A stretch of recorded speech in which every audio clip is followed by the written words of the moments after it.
Hey, Scott Horton here for MPV Engineering. This isn't for all of you, but for high-end contractors specializing in industrial construction and end users who own and operate industrial equipment. MPV offers licensed professional consulting on chemical and mechanical engineering for your projects. Tanks, pressure vessels, piping, heat exchangers, HVAC equipment, chemical reactors for oil companies or manufacturing facilities, as well as project management support and troubleshooting for those implementing designs. MPV will get your industrial project up and running. Head over to mpvengineering.com. All right, you guys, welcome back. I'm Scott Horton. It's my show, Scott Horton Show. One of the great heroes of the story of Guantanamo Bay is Andy Worthington. He's a British journalist, and he's our best journalist on Guantanamo prison. He wrote the book, The Guantanamo Files. He did a movie called Outside the Law, and he's written 10 million articles all over the place, the Future Freedom Foundation and all over. About the inhumanity of the Guantanamo Gulag, and is the expert on virtually every aspect of this controversy of this illegal, unconstitutional American prison down there in communist Cuba all this time. And very happy to welcome him back to the show. It's been way too long. Hi, Andy. How are you? Hi. Yeah, it has been a while, hasn't it? Yeah, well, I mean, not much has been changing down there. There's not too much news to cover. Lots of misery, but nothing new. Well, actually, we have had a problem in that for many months there hasn't been that much news. Yeah. I did actually talk to the lady from Newsweek who did the story about the kid that got released to Oman, who had been in there completely innocent and brutalized because he came from a town in Yemen called Al-Qaeda. Exactly. And admitted right? as such, yeah. And that one, I mean, that story, I'd probably botch that interview, but the article that she wrote about it was just absolutely incredible.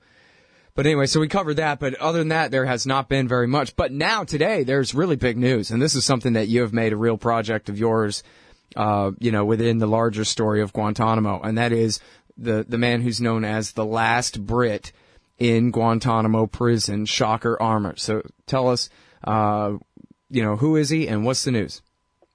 Well, Shocker Aamer is this, by all accounts, extremely charismatic, intelligent guy who has fought against the injustice with which the prisoners have been treated ever since he was first picked up in Afghanistan nearly 14 years ago. He'd gone there with his family to work on humanitarian aid projects for the Afghan people. And he was first approved for release under President Bush in 2007. That was when he was told, we don't want to carry on holding you. We'll make the arrangements for you to leave. And he wasn't released. And then when President Obama got in, he set up fairly swiftly, obviously we all remember that he promised to close Guantanamo within a year. Then he fairly swiftly set up a Guantanamo Review Task Force to review the cases of the prisoners to decide what he wanted to do with them, which was maybe what he should have done before he made the promise to close it. Because these guys then spent a year meeting every week and going through the files of the prisoners, which was obviously a good thing to do, but it led to very little actually happening on the ground in those first few months, which enabled, his opponents in Congress to really start, acting as though he didn't know what he was doing. But these guys went away and they reviewed the cases and they came back and they said, such and such. Basically, they said 2/3 of the people that are held should be released. They said that of the rest of them, there are, several dozen people who should be put on trial, and the rest of them we think are too dangerous to release, but we haven't got the evidence.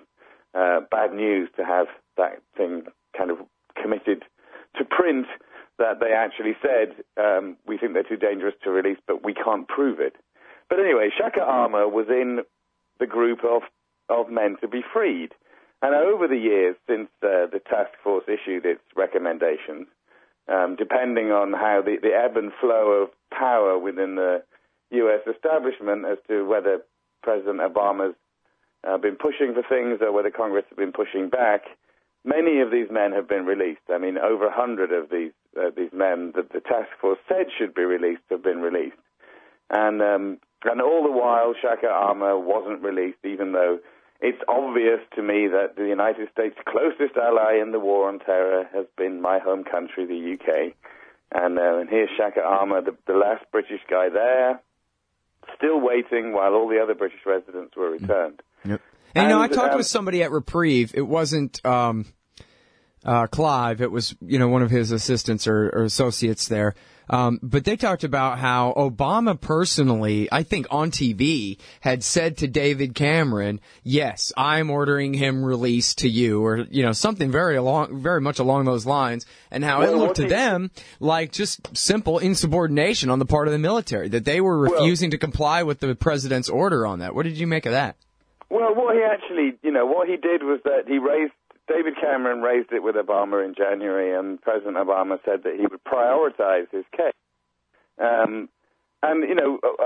don't really know what that means, that he said he would prioritize it. The fact is that, a prisoner approved for release from Guantanamo by the task force is acting on behalf of the president. Now, it's not legally binding in any way that these decisions have to be followed through on. Ask the Yemenis. There are dozens of Yemenis in Guantanamo who were told in 2009, 2010 that the U.S. didn't want to hold them.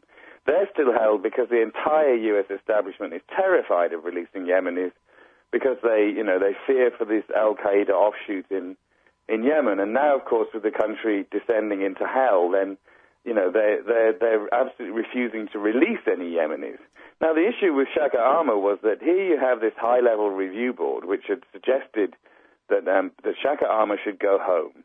And, the country in question is America's closest ally, the UK. There's no question of anybody saying, but we don't trust the UK. They're not in a position to be able to, to look after this guy when he comes back. It's been insulting to the UK from the very beginning. Now, the only other issue going on here is that we've heard rumors and whispers over the years that actually one of the reasons for the delay was that because Shaka Aamer's so outspoken and because he's seen and heard about so many things over the years, everybody wanted to keep him shut up. And the best way for them to do that, apart from keeping him in Guantanamo, would be to release him to Saudi Arabia, his home country, where, of course, he would be silent. But, that was never practically an option because he's a permanent legal British resident. His British wife is here. His 4 British children are here. And, what we also have in Britain, I'm very glad to say, Scott, is many, many people with principles and loud voices who would make sure that there's no way that kind of sneakiness could be achieved. But, I'm sure that over a period of some time, that was a kind of hidden stumbling block to his release. But essentially, it's always been insulting that here we are in the UK, every other UK person in Guantanamo has been freed, and yet Shaka wasn't. Mm-hmm. And now, what all do you know for a fact about his treatment in CIA and or military custody here, or the worst aspects of it? Sorry, what do we know about it? Yeah. I mean, presumably he's got a story to tell they don't want him to tell. Is it about stress positions and worse?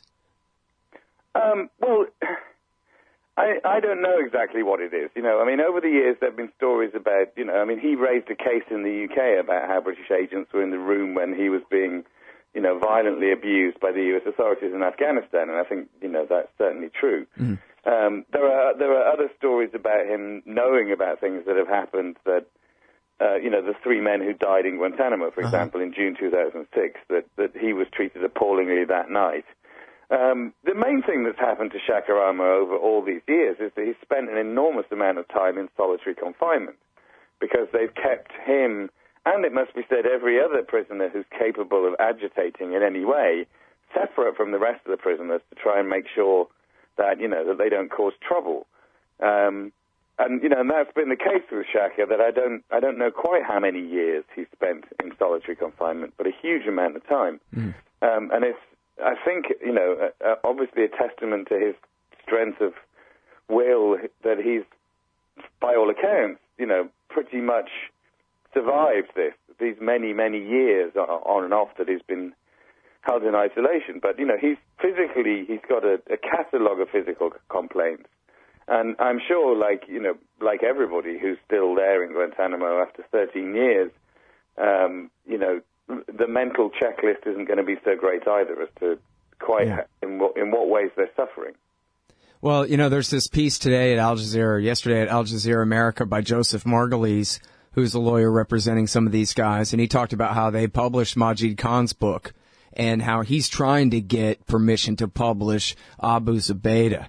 And, this is the guy who underwent the worst of the CIA torture, and then it turned out that, oops, he wasn't the number 3 guy in Al-Qaeda after all, et cetera, and they don't want to release that. a single word of it. Yeah. Yeah, so, it seems like they really are worried about these stories coming out. They're working very hard to prevent Margulies from publishing any more of these type memoirs. So it'll be very interesting to see what Aamer has to say when he finally, can get his act together a little bit and figure out what kind of statement he wants to make, or if he wants to publish a book, something like that. Well, in a way, I would think that there's probably nothing that we haven't heard before, to be honest. Yeah, but that's all right. Make it new again, because, it's still shocking stuff. It's always shocking to hear the details.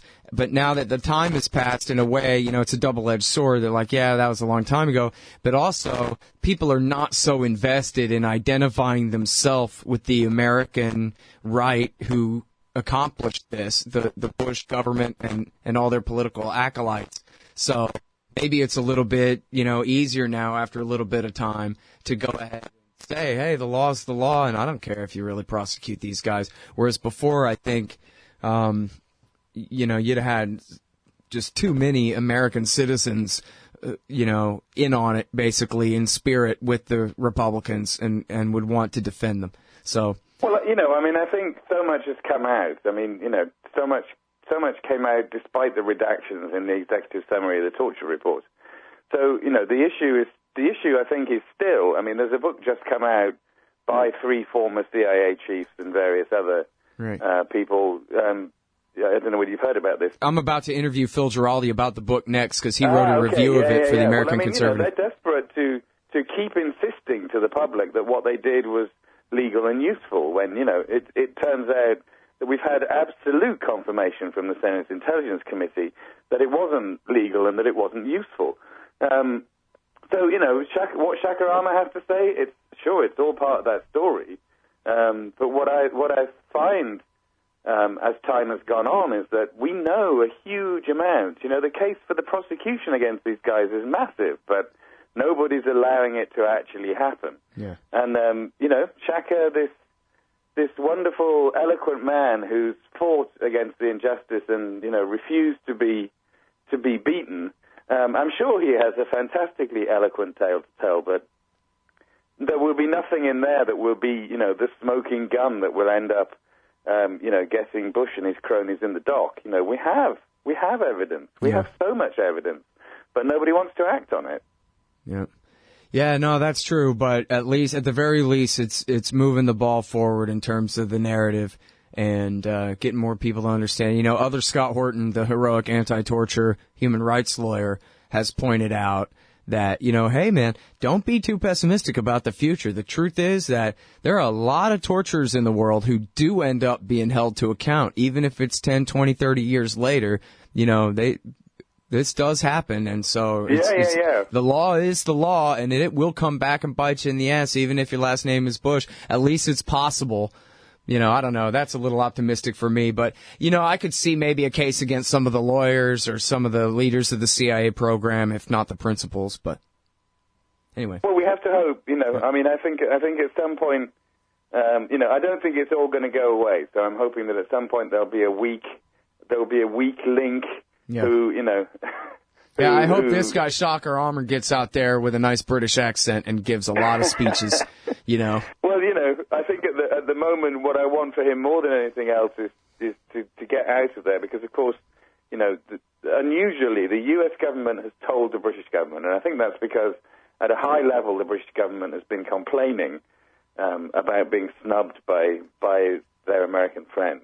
Yeah. So, we've had a parliamentary group here with cross-party support. They came to a delegation of MPs, including, Tory MPs, our Conservatives, our Republicans, came to Washington in May to ask why Shaka wasn't being released.